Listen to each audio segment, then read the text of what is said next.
Alright, guys. So I'm just hopping on here just to give everybody on the update on the Wikipedia situation. Wikipedia. So yeah. So people were watching the stream yesterday were wondering what was going on. We read we told you guys what has happened to my Wikipedia account. I was blocked from my Wikipedia account. I actually got we actually had there was an argument between my account and another user account named Katiroru. So I had showed you guys all the evidence yesterday, so we've made it very clear to these mods. So I just want to actually tell you guys what has actually happened and what led up to that point. So back in the end of April, so this would have been back in the spring of this year. So yeah, so when this incident took place, it was back in the spring, so the weekend of April 30th. I remember because that was that same weekend when my brother moved out. Out. So yes. So about a few months ago, we were editing cases of my COVID-19 story and adding new references because we found more references. However, it clearly did not like it, so I want to make it very clear to everybody that I am okay. It was just we were telling what had happened. So as of today, which is now August 29th, I have been blocked now for 4 months, pretty much. So we made it very clear. So it's been quite a long time since this happened. So we are not. So I want to actually state what a topic ban is, like free revert rule, and what actually led up to what happened. So it was early morning of April 30th. I found something that had actually happened. That I found something had happened. There was something bad that happened. June 24th, someone filed a complaint on me on my top page to Crunchyroll and Andy Phillip.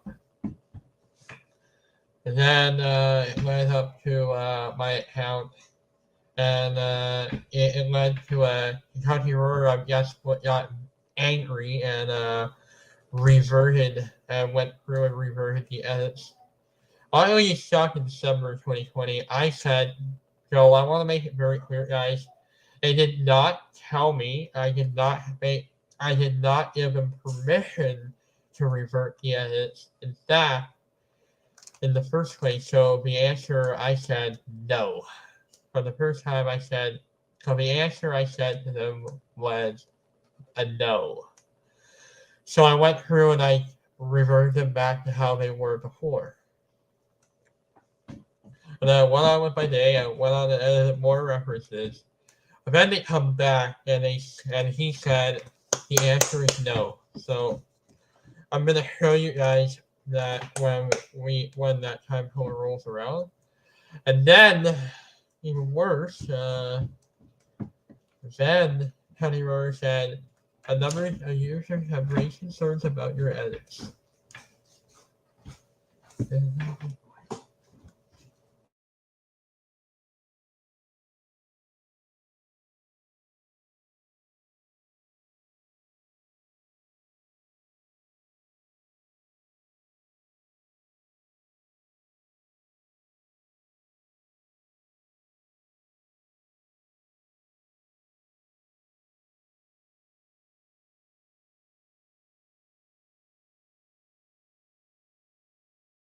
And yeah, so then a couple weeks went by. It was at least a couple of hours went by. Honey Roller then had conversation said if your actions make me think you're so we gave him a warning for making it an official attack. That this what he wrote on my top page was an attack on my account was pretty much an attack on my account. So I gave him a warning for that. I gave him a warning for that. Sure enough, they ran. This is where I think the first time things got violent. No.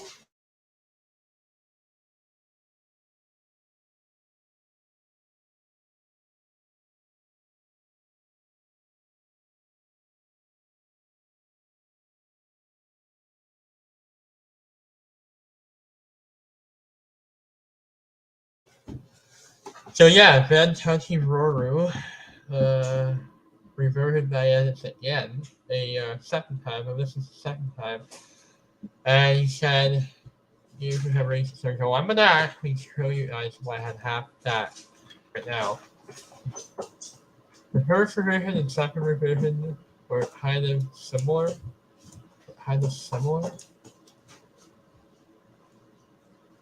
More to the first revision. Alright, I will show you guys. Or at least this is on one of the pages. This is what set me off. I went off.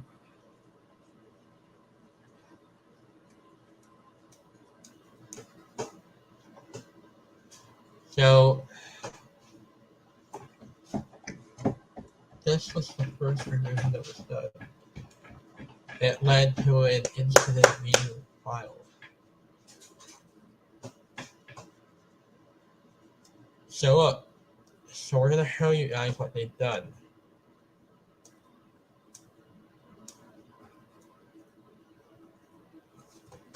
So this was the first revision that was done by Tachiroru earlier in the day at 10:29 a.m. UTC. He said last revision by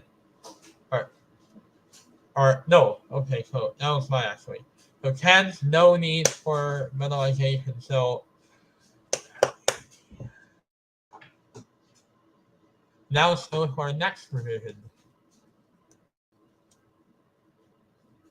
No, I think it's was quite a long time. So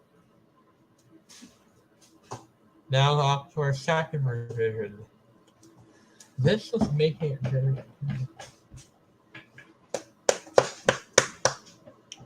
Where we're gonna be getting.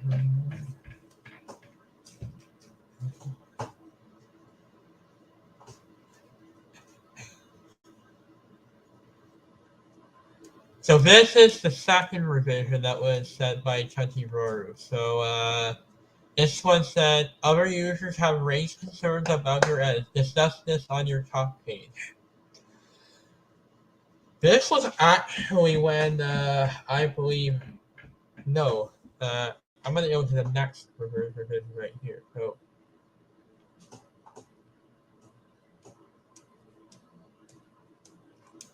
and he said top 2 revision by Tachiroru. This one had no explanation to it, so this was what led up to what I got. I'm gonna tell you what happened.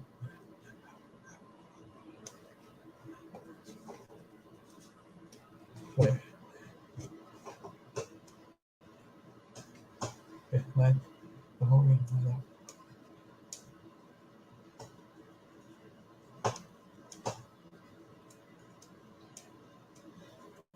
So yeah.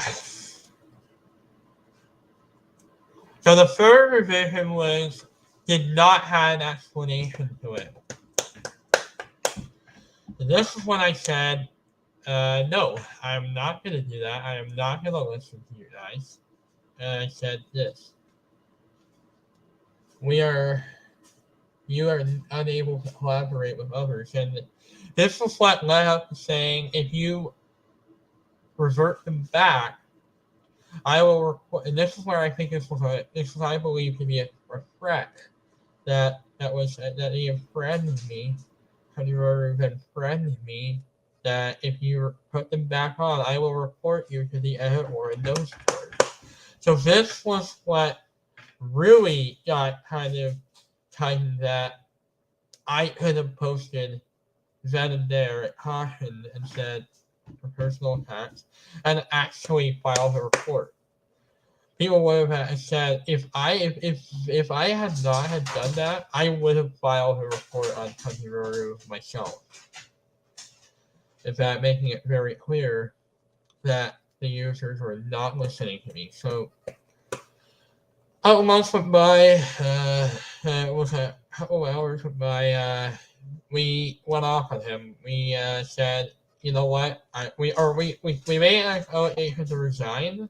I want to make it very clear to everybody, I effectively had to resign from the COVID-19 page in the attempt that if I ever get caught, if I ever got a threat of a topic ban. So this is what led up to what happened. We said, you know what, we are not going to listen to you guys. I'm going to revert the edits, and I'm done with Wikipedia. I am no longer, and this is what led, and I said, if you're not going to listen to advice, I would advise you to get off Wikipedia now. So this is what led up to the report being filed. This is what led up to the him, and actually got so angry that Tanjiroru was actually not in a happy mood and was probably really pissed that so he went and filed an official report at the notice board incidents. So as a Wikipedia administrator's notice board incidents like we're going to show you guys here. This was when I knew that we were pretty much out, and we were pretty much hit our lowest point. That simply the issue that hit back in November. So a few hours went by. This turned into a complete edit war that we realized that the edit warring that Tanjiroru then escalated his behavior. It escalated even further. I thought it was over then there. Turns out he escalated the issue to a full-blown edit war on one page on the April 2022 timeline page, and that's what led up to my indefinite block and how I've been permabanned in this user. So making this very clear to you guys what has actually been happening, and we tried yelling on multiple other accounts and see if we try to fix the issue. They's now making it very clear that, and we try appealing it through the URS and try to get them to listen to us and actually block my account. They no longer have access. They said no. So pretty much now they are unwilling to listen to me. In fact, really, I think they've made it very clear that they are now up and they may be on the verge of banning. Could very well be the next step.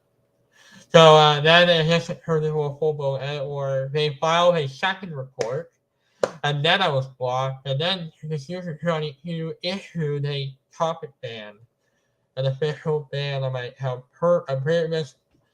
That I am now effectively permabanned from ever editing on that topic anymore. Because they made it very clear that I have now had past disruptions with that. I don't know what had actually led up to this point. That they said if this issue was addressed months ago, then I would have probably been placed on the admin's most wanted list right now. Meaning I'm probably screwed no matter what now by doing these videos. I really hope these mods are actually going to be back saying. I really hope that these mods actually show this. So I've been indefinitely blocked, and it was initially for 31 hours. We had started with Andy Hill, and we said we'll try and lift the topic ban, and then get my topic ban lifted. However, they said no. So just to make it very clear, you guys, we're sorry that we had did this live stream. We're sorry that it was made necessary. That this was a serious situation that I've ever had not been in before. It actually was not my fault. This was actually something that happened back in spring. So just to clarify it, guys, this happened back in spring, not happened recently. So the whole thing that happened in spring, the whole incident report thing, that was in April or May. Now, or at least everybody thought it was over. Everybody thought, okay, maybe we just have another account stuff. Turned out it wasn't. They found they actually have a caseload and now compared my account, and they've now tried to bypass the blocks. Turns out that isn't working because they actually now know my accounts now, and they've made it very clear. So now I'm worried that they could be upping this to a ban within days, or within months. That we're saying, as of right now, my account creation was suspended then until August 7th, and then after that, it was then suspended again until November 8th. So I can no longer, one thing I'm making it very clear, that if Crunchyroll makes it very clear with the evidence that came out, I don't think I'm going to be able to continue to edit with Wikipedia or even collaborate with them. I'm not going to be able to, as long as these mods stay with their current conduct and everything, and it stays with that rule, I don't think I'm going to be able to make any edits on the site anymore. I'm not going to be able to make any more edits, guys, because so we're clearly haven't been, this hasn't been easy, guys, and I want to make it very clear to a lot of people that I want to say this. I'm not sorry for breaching the free revert rule. I'm sorry it was made necessary. I'm saying this to be very clear to everybody. I'm not sorry for breaching the free revert rule. I'm sorry it was made necessary. That if we had a better position, that if Crunchyroll said stop with the edits from this point going forward,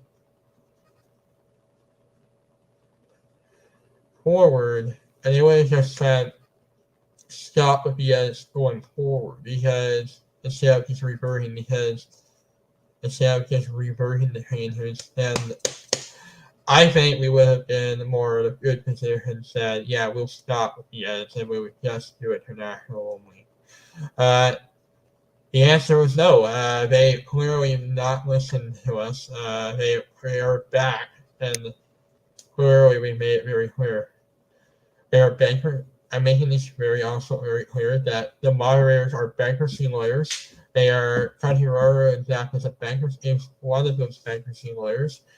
I want to say they are bankruptcy lawyers. They have not showed any interest in listening to us.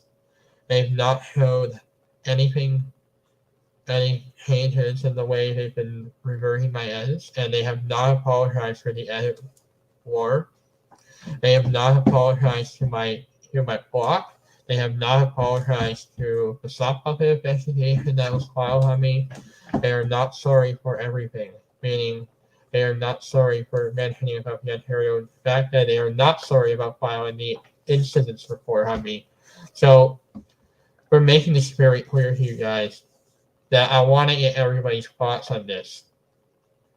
Where should we go from here? Where should I go from here? Because I cannot edit any cases anywhere on Wikipedia, even on my own top page, because I have now been effectively considered banned by the community.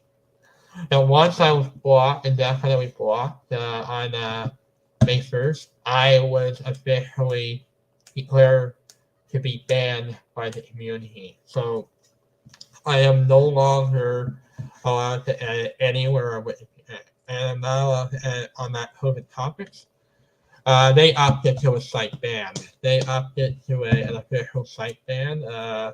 It hasn't been made official yet, but I have a suspicion that any more attempts if this continues to get even worse, they may very well be upping it to a site ban because that limited ban to a topic ban. I want to make it very clear to you guys about the free revert rule. Now I want to talk about the free revert rule policy.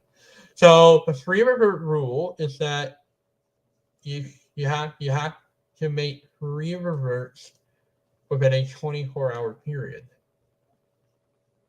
Technically, they said that if you if you breach the free revert, if you mark free reverts or more, that would be considered edit warning. You can get a report filed and you could be blocked. Depends for how long. Depending on the behavior, it could include getting blocked from the account. It could result even in a ban. So this is actually making it very clear to you guys that this is what happened. This is what happened. We're making this very clear. Yesterday we read full detail. Today we're making it very clear that this is what happened. This is when did this happen? So this incident happened back in the spring. So you need to go back to April, the end of April. So when this happened. So just to make it very clear to everybody that this was not my fault. I'm totally defending, we're totally saying this, that this was not my fault. This was Tantiroru's fault, because this was all Tantiroru's fault. This issue, in fact, is upsetting, and this is not just upsetting to Tantiroru, this is upsetting to a community of users that have watched us who has been frantically editing COVID-19 for over 2 years now. So we cannot make any, we can no longer make any edits to those pages, and we're making it very clear is that if you continue to violate that, if you continue to not listen to us, we will be moving toward your formal ban from Wikipedia. And they're saying it could be within the next 3 or 4 months. So they're saying because as of right now, my UPRS ban from my S20 compiler account expires on November 1st. However, I have a suspicion that even with the other incidents that have occurred with sock puppetry, they are probably not willing, they are probably never going to be lifting my blocks, meaning, is that really, I think they are going to be upping it to a ban next. Which means that would be essentially, usually what a community ban would be, that would be the final step to where they look at all the evidence to declare it. So, I am saying this to be very clear to everybody, I am not, that we are definitely making it very clear. All of these mods that have been involved in this instance are all bankruptcy lawyers. They have not listened to they have not showed that. I simply, they had a choice that they wanted me to make. Listen to us, either have the edits self-revert the edits, or Tantiroru was going to invoke his right as a user to invoke his right as a user to force my edits to be off the pages.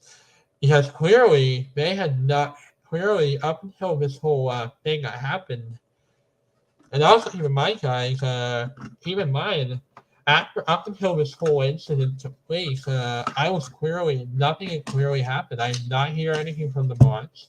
I was not getting in trouble. I was editing all the pieces. In fact, really, we were just about to find it.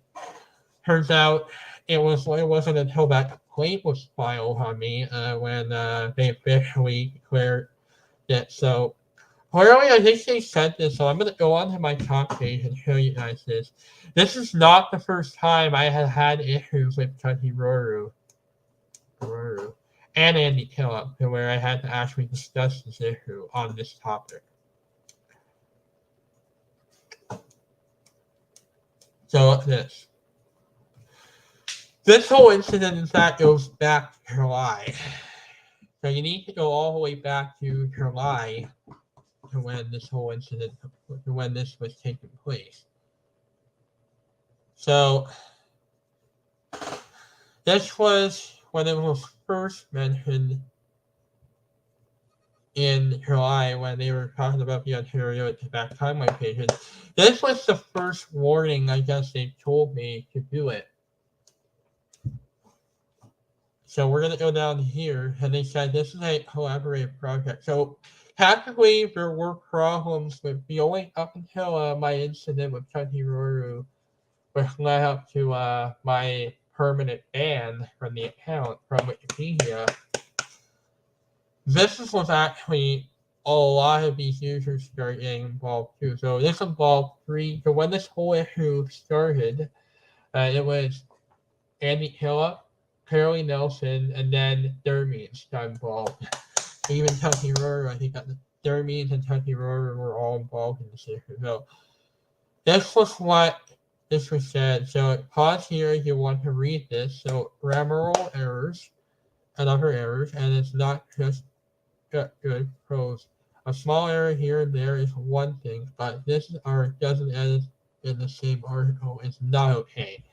So this was actually, I believe, to be the point where I could have very well, that I came games between this October 16th, 2021 and September 13th of 2021 came dangerously close to actually getting my account suspended from Wikipedia.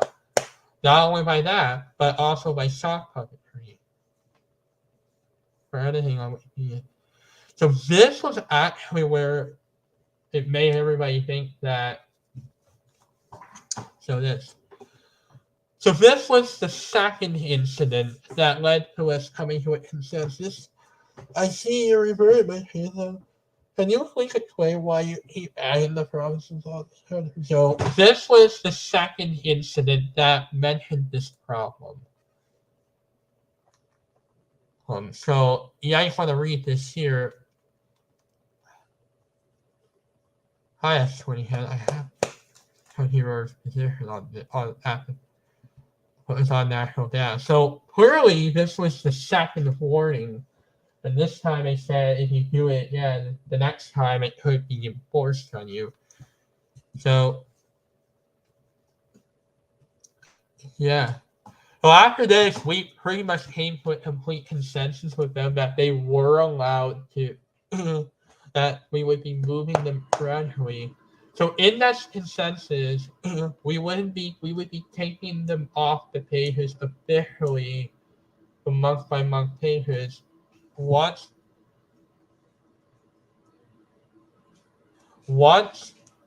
they were all moved over, we were going to take them down from the pages.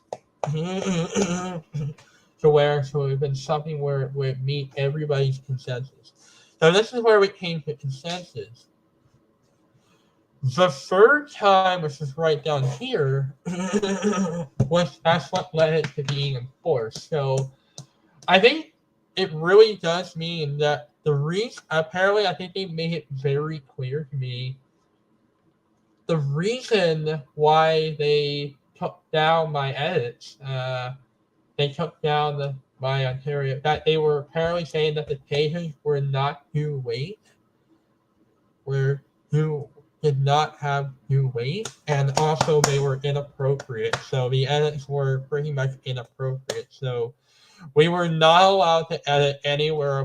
So as a result of that, this is what led that the third time it happened, this was mentioned, they pretty much they had to pretty much enforce, they pretty much started to enforce the rules on me. Pretty much essentially invoking their right to actually force it on me. So clearly if these mods have not made it very clear. So this is not the first time really there were issues with users that he had to deal with users. These are troublesome users. This was a mass edit warning. So the edit warning that occurred was a mass edit warning. So we're making this very clear to the mods, and I want to make this very clear to you guys. If you guys come with consent that you guys are saying, you know what, we're sorry, we messed up with you.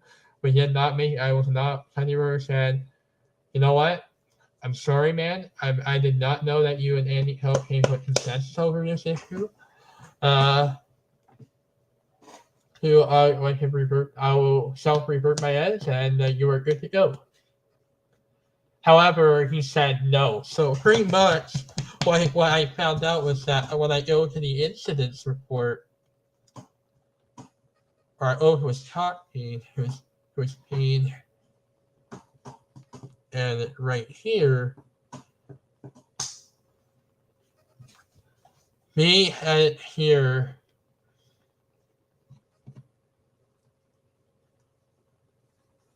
I'm on there. And this is where I'm really beginning to think that your actions make me think you're unable to collaborate with others. And this is actually became very clear that Takiroru clearly was starting to lose his trust with me.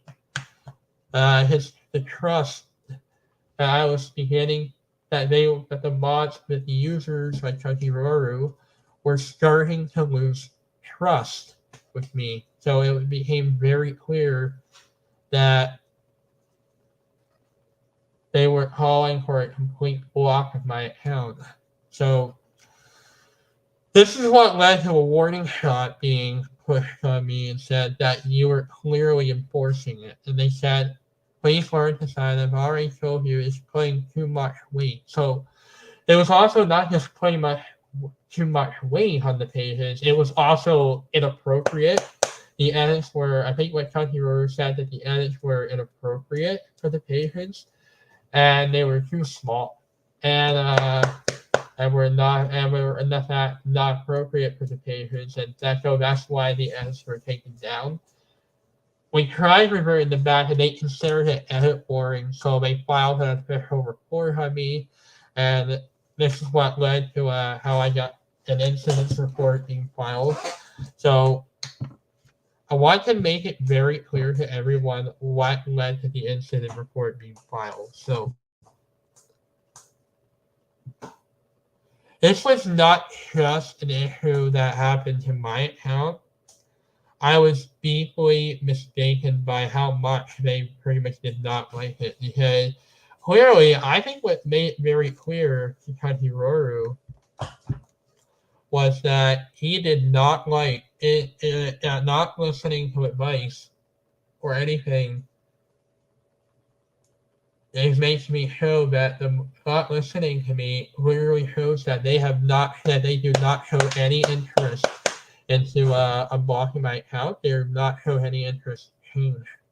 So in fact, really, I think they are forcing.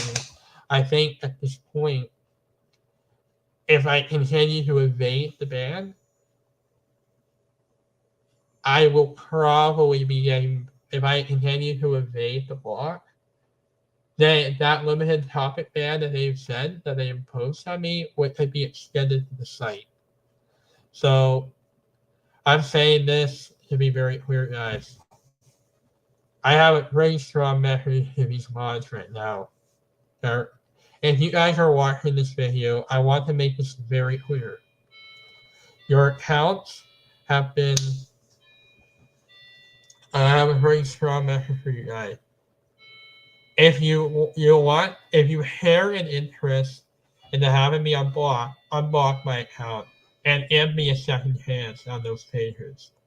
However, you've made it very clear that you blew it, that your issues were blown, and they made it very. And I'm saying this: I am not going to listen to you guys anymore. I am going to do what I want to do. I have a right within a user to do it. I have a right. I'm not afraid to invoke my rights as a person in real life and as a user to force the ads on those pages. I'm making this very clear to you guys. I do not want, because I do not want a lawsuit. I do not want to I do not want a lawsuit.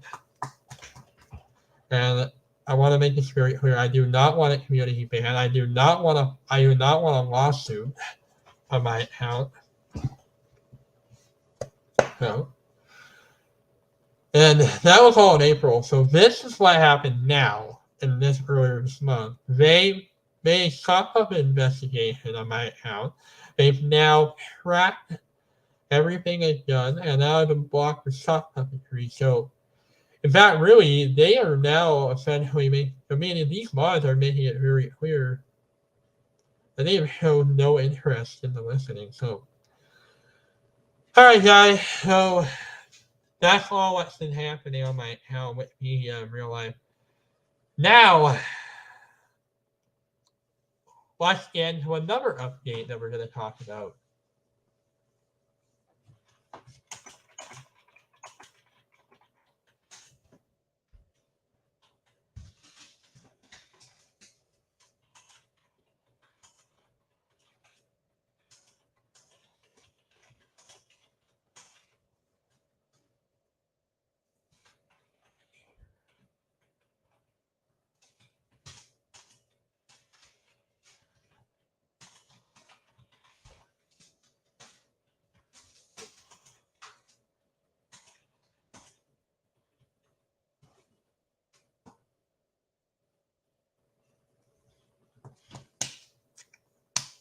All right, so now on to another topic we're going to talk about today.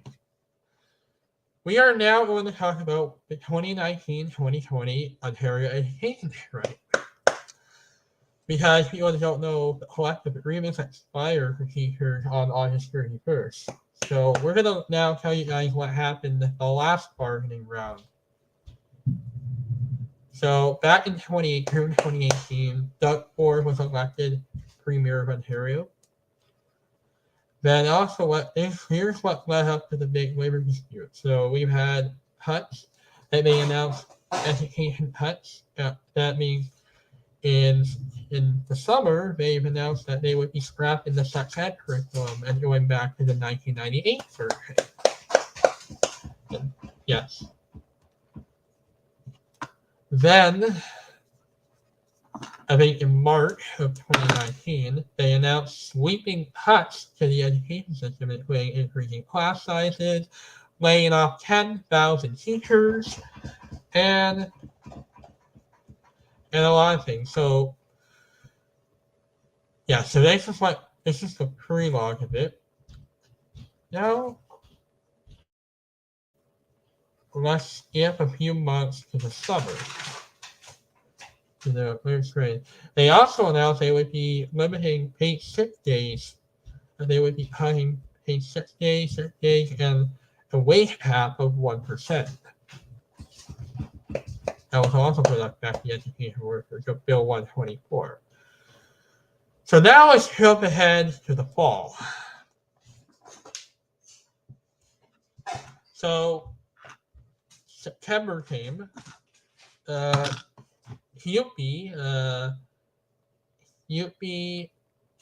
union HUPE announced they would be holding a strike vote in September 2019. So they announced a strike vote, and then they filed a no board report a few days later.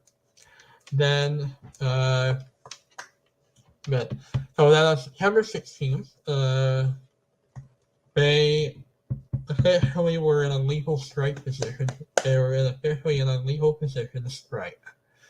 So then on September 25th,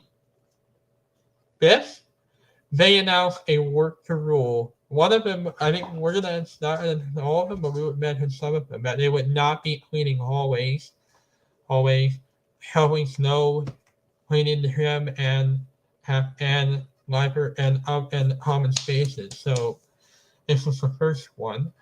Then a secretarial staff would not be would not be or calling supply teachers. EAs, so special education EAs would not be supervising students. So it meant that at lunchtime, and also library staff was also involved in the worker rule. So that happened, and this was September 30th. And then on September 30th, this is what happened on September 30th. So I remember this experience very clearly. I want to tell you guys about my personal experience of that.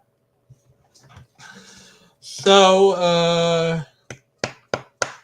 on Monday, it was that I was unable to be supervised by students because of the worker rule action.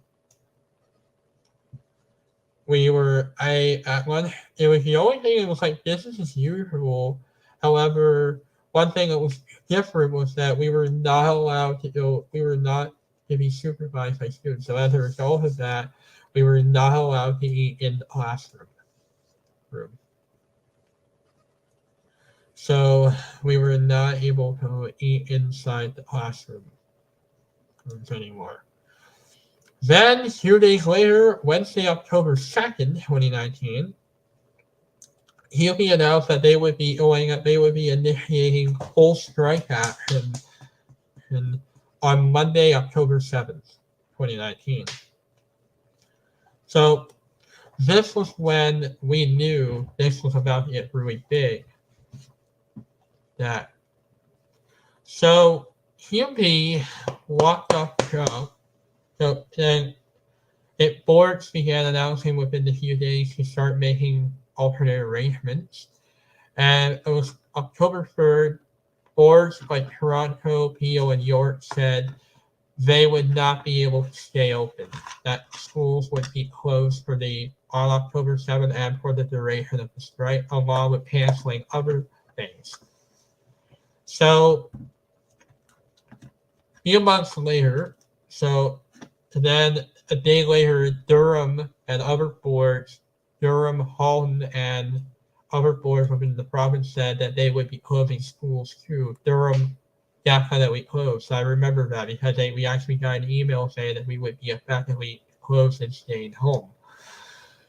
So then that came, and then on Monday, I guess that Sunday night, they came to a deal with avoided a strike. So for that. So now on to the teacher unions. Now on to the union representing teachers. EPFO, a few days into the school year, also announced they would be holding strike votes too. And then a few weeks later, OSSTF did the same. In October, OSSTF did the same thing. They even asked for a no board report at the end of October. The ELECTA, then AFO. So also later they too also fall. So now here we are right now. So that meant we said a few weeks later, Bill 124 was passed, which meant that that meant EPFO filed a no board report, which meant they would be in a legal position to strike. So then in November 26th, the unions representing high school teachers and elementary teachers announced they would be announcing that they would be going into a worker rule effective November 26th. So this was both elementary and high school teachers. Then 2 days later, OSSTF announced they would be holding a province-wide one-day strike on Wednesday, December the 4th, 2019. So this was actually, I remember that. And when No Deal, I remember contract talks were told, they were saying they would be forced to close schools. And I remember that because I went to bed on December the 3rd hoping there would be school. I woke up, I found out that talks had broke down, there would be no school for the day. So This was what happened with OSSTF. This, when I ended up having to stay home, not doing anything. So the next, and then also that EPFO announced they would be entering phase 2 of job action, which meant limiting field trips. EPFO phase 1 included not writing report cards. So that meant they would be escalating to a phase 2 work to rule action. So happened. So an OSSTF announced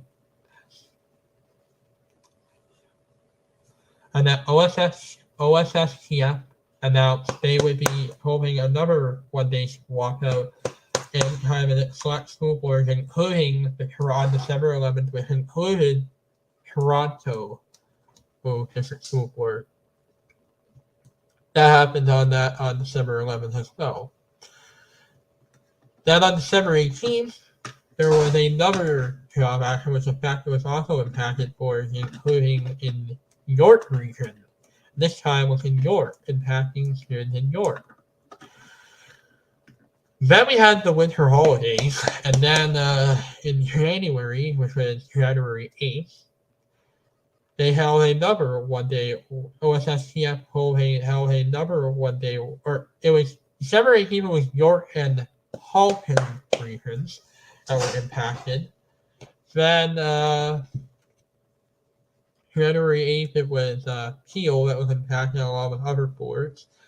And on January 15th, I remember I was staying home. The strikes on January 15th impacted 16 boards, including Durham. So it looks like the remaining of the boards went on strike, including Durham region, which is where I live, and I had to stay home on that day. I remember I drove out to the picket lines too. So this was mid-January. So this was January 15th. So this point here was where we really entered an education recession that all 4 teacher unions, also I think January 13th, OWECTA entered work to rule. And then on January 16th, it was announced that EPFO entered job action. At this point, all 4 teacher unions, for the first time since 1997, were all in a position, were all either in some form of job action, either strikes or work to rules. So this was the first indication that we were clearly heading for complete job action in the education sector.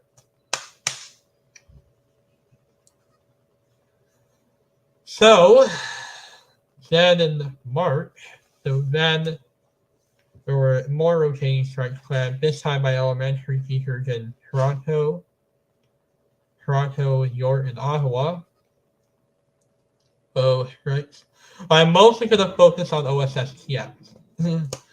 On January 21st, OSSTF held another one-day strike, this time, and it also included Toronto. Then exams took place, so they paused job action. So then another one-day strike with OSSTF occurred on February 4th, including York region. OWECTA also held the biggest one-day strike on January 21st with OWECTA. EPFO also went on strike in my region on January 30th as well. So we actually had 3 unions.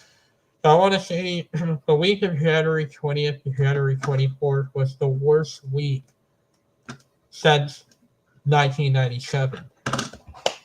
So yeah, so we actually had the biggest strikes action yet. So those 2 weeks at the end of January were the worst weeks since January. So by the way, EPFO in early January escalated to phase 3, which includes the prohibition of extracurriculars outside of the day. Okay, and phase 4 occurred on January 20th. when they started rotating strikes. So then so that meant at the end of January, they announced that in February they would escalate to phase 5. So which included rotating strikes, which meant people were going to be out for 2 days of strikes. So near full strike action, pretty much, from the ETFO. So, and in Durham, that meant in Durham they would be out striking February 4th. So that meant OWACA held another province-wide strike on February 4th, and OSSTF held a one-day strike in New York and Holland, and along with other boards too. So in my region, nearly every school within Pickering was closed. The only schools that were open were high schools within the public secondary sector of the DGSB. So this was the biggest sign that we were heading for a complete one-day strike. FO also held another same round of rotating strikes the following week. So then OSSTF held another one-day strike on February 13th that also impacted Peel. So in fact, then on February 21st, the biggest strike yet, all 4 teacher unions held a province-wide one-day strike. This was the biggest strike to date, biggest strike since the labor dispute began. So we're heading for labor action here in the province. So at this point, this was the worst, probably the worst day Ontario had seen since 1997 for the education sector. Then, after that, on February 28th, I actually remember February 21st because that was when my brothers were on Reading Week. That was the week that was that week when my brothers were all on Reading Week, so they were home too. So everyone was home. So then on February 28th, Friday, February 28th, so this was before February 29th, OSSTF held another one-day strike on February 28th that held in 16 boards, including Durham. So this is also bad. Also, ETFO escalated their job action to phase 6 of their and suspended their strike action. So it pretty much entered that public elementary schools entered a partial shutdown pretty much on February 26th. So which meant that Ontario elementary schools had completely entered a partial shutdown of services. So that was that. Then on March 5th, they changed the proposal to have class sizes going down to 25, 28, 25, but then in March it went down to 23 and e-learning became optional. So then on March 5th, there was another rotating strike by OSSTF that impacted boards including Toronto. OWACA held another strike and AEFO held another province-wide strike. So AEFO, first province-wide strike was February 13th, February 21st, February 27th, or they canceled it. The February 27th one was canceled due to the weather. But then on March 5th, 3 of the 4 unions all walked off the job. Toronto held and they all had a rally at Queen's Park. And on February 21st, there was also a rally at Queen's Park. So then, mid-March came, APFO escalated to phase 7, OSSTF suspended rotating strikes, and they increased their work to rule to phase 2. So that's when an OSSTF was clearly entered phase 2. So So that meant in March, so which would have been now mid-March, so here we are in March. ATFO escalated to phase 7 then of their job action. So this was a clear indication that this was a complete, this was partial shutdown. And there were rumbles, and there were starting to hear, and around late February, early March, we were starting to hear fears that that there could very well, this could escalate to full strike action. This did not materialize because what happened was that COVID-19 hit and schools were closed due to the pandemic for the remainder of the year. And also that there were in elementary school, they had not had any extracurriculars in nearly 2 to 3 years because that happened. So this was everything that's been going on. And also now heading into the fall, we may be seeing a very similar, and we may be looking at maybe similarities between the two. I'm looking at an outlook for this upcoming round of bargaining. Now, with this upcoming round of bargaining, so far things have not been going well. So, with the bargaining round with QP and all the education workers and teachers, so we may be looking at, as of currently right now, the collective agreements expire Wednesday, August 31st, 2022. So this is what leading up to what has happened. So here we are right now. QB has already set dates for strike votes for the very end of September into October. Meaning we could be heading in for job act, meaning and teacher unions, I don't know if they're going to follow. Yeah, I believe that with circumstances how they are with the Ford government, I think Ontario schools are heading for a similar round of bargaining what we saw back in 2019 and 2020. So that we are heading for a similar round to what happened in 2019 and 2020. And what happened in 97. And it could include full strike action in the DDS in Ontario. So, and potentially it could include maybe even back to work legislation being legislated. So, we have to really watch what happens this fall, and that's why we get to stay and also outline where we could be heading for September. And I think the risk is, especially for the fall, is that we are likely going to see a full-blown strike action later in the school year. We're looking at probably November.